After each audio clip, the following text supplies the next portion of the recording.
먼저 이 고대 로봇에 대하여 이야기해보면 이 로봇은 조종석이 없는 스스로 움직이는 로봇입니다. 지금까지의 정보들에 근거하여 이 로봇을 추측해보면 조종석이 없는 스스로 움직이는 로봇은 원피스 세계관에 한번 등장한 적이 있습니다. 바로 NL의 단기집중 표지연재입니다. 여기 나오는 너구리 로봇들은 조종석이 없이 스스로 움직입니다. 이 로봇들의 동력은 数ある能力の中でも確か無敵と謳われる能力の一つ雷の力 NL의 번개였는데요. 이 번개 에너지에 대하여 나미가 한번 언급을 한 적이 있습니다.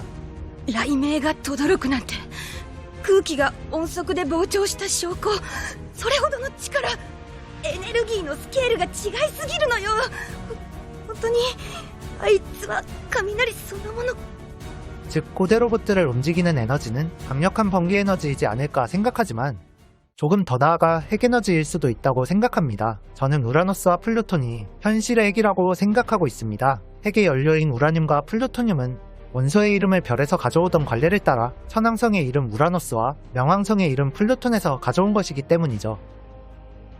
즉 고대 왕국이 현실 세계의 핵분열 같은 거대한 에너지를 다룰 수 있었다면 로봇의 동력도 핵분열 같은 에너지가 아닐까 싶습니다. 재미있게도 번개가 칠 때 핵반응이 일어난다는 것을 2017년 교토대학교 연구진들이 증명했다고 하죠.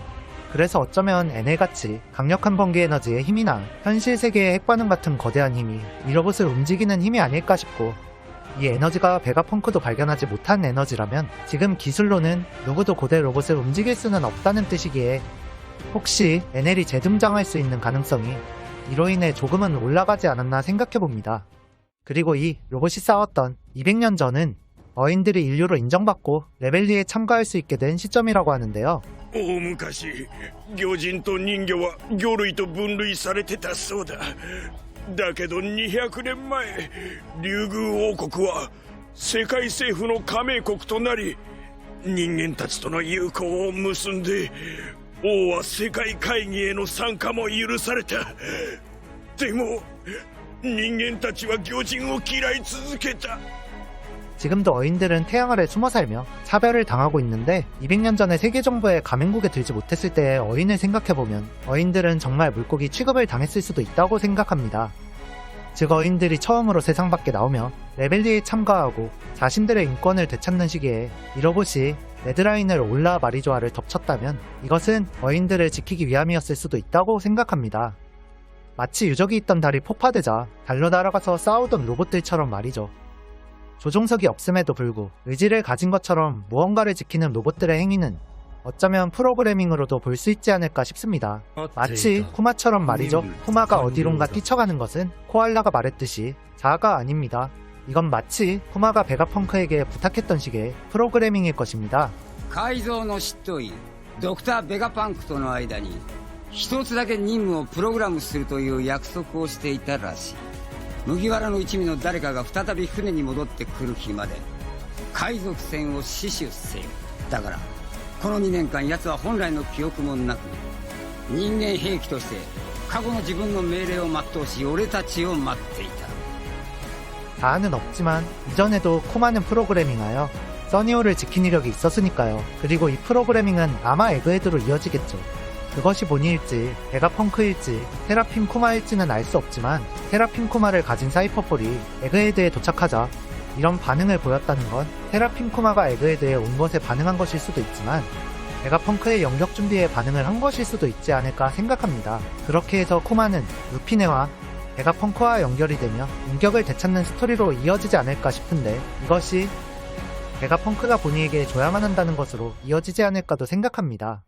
이렇게 지금 에그헤드에서는 쿠마와 혁명군의 이야기까지 끌어들여서 진행을 하고 있는데요. 이번 화에서 베가펑크를 보며 왜 베가펑크가 혁명군과 엮이게 되는지 알 수 있는 부분이 있었습니다.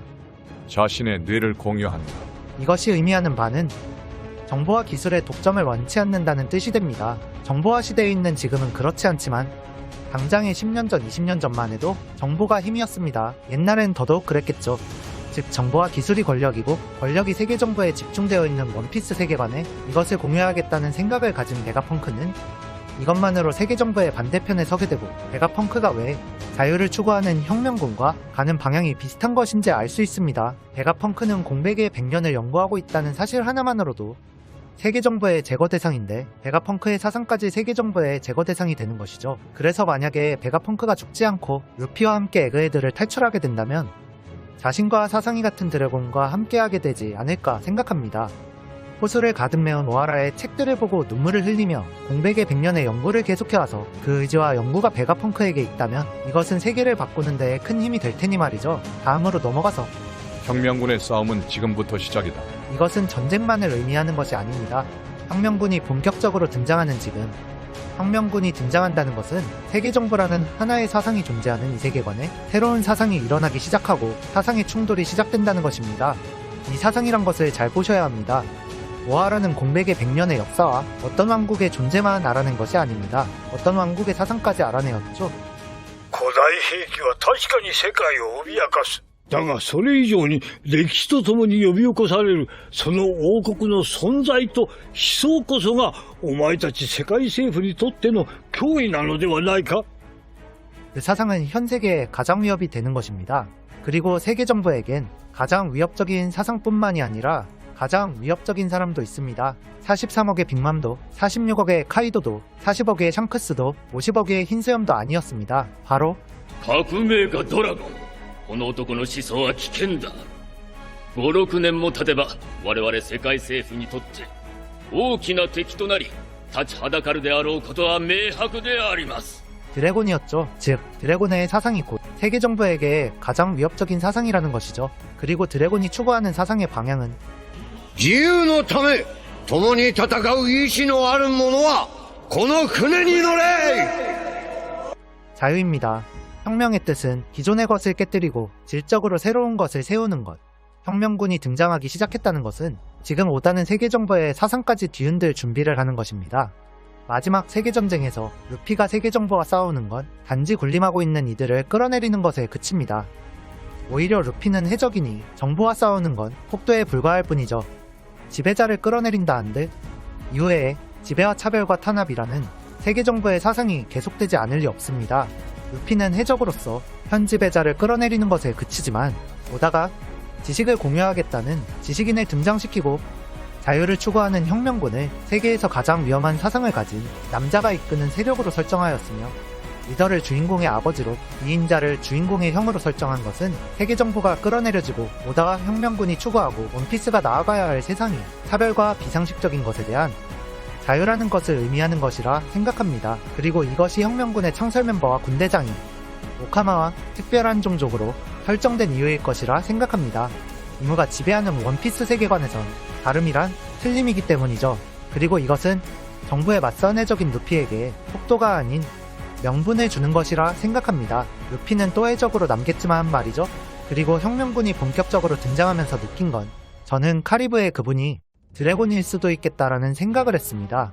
그동안은 카리브의 외모와 행실로 인해 무조건 나쁜 놈이라는 생각을 해왔습니다. 욕망의 항아리라고 생각을 해왔죠. 그런데 생각을 해보면 오다는 카리브에게 이상할 정도로 호의를 베풀었습니다. 어인섬과 단기 집중 표지 연재부터 와노코니, 에그헤드까지 3개의 에피소드에 등장을 시켰죠. 즉 카리브는 어떠한 에피소드에 중요한 연결고리가 될 것이 확실한 상태에서 혁명군이 본격적으로 등장하기 시작한 이 시점에 카리브가 아르헨티나 출신의 혁명가인 체게바라로 묘사된 적이 있었으며 카이도의 지배에 맞서서 카이도의 지역에서 혁명을 했다는 점을 미루어 보아 어쩌면 카리브의 그분은 드래곤이 될 수도 있지 않을까 생각합니다.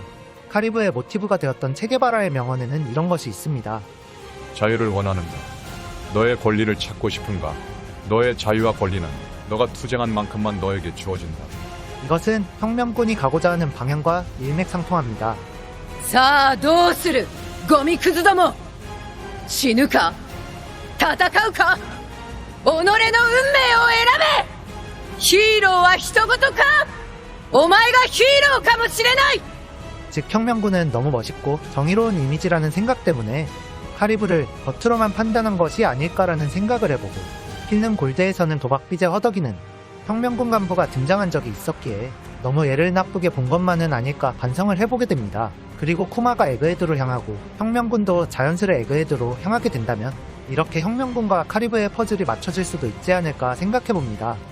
혁명군이 등장하는 이 시점에서는 혁명군이 어떤 사상을 가지고 싸우는지가 중요합니다. 혁명군은 이 세계에 물음표를 던지는 세력이니까요. 그리고 혁명군이 마지막 전쟁에서 루피와 함께하게 된다면 루피는 해적으로서 낭만을 찾아가겠지만 세계 정부의 사상이 지배하는 원피스 세계관은 달라질 것이기에 원피스의 의미가 하나의 평화가 아니더라도 보다는 하나의 평화로 이어지는 만화를 그리고 있는 중이라고 생각합니다. 다음 영상에서 만나요. いらぬものを淘汰した世界に幸せなど待ってはいない。いつの日か必ず俺はこの世界を変えてみせる。こんな国にも子供たちは生まれてくるのだ。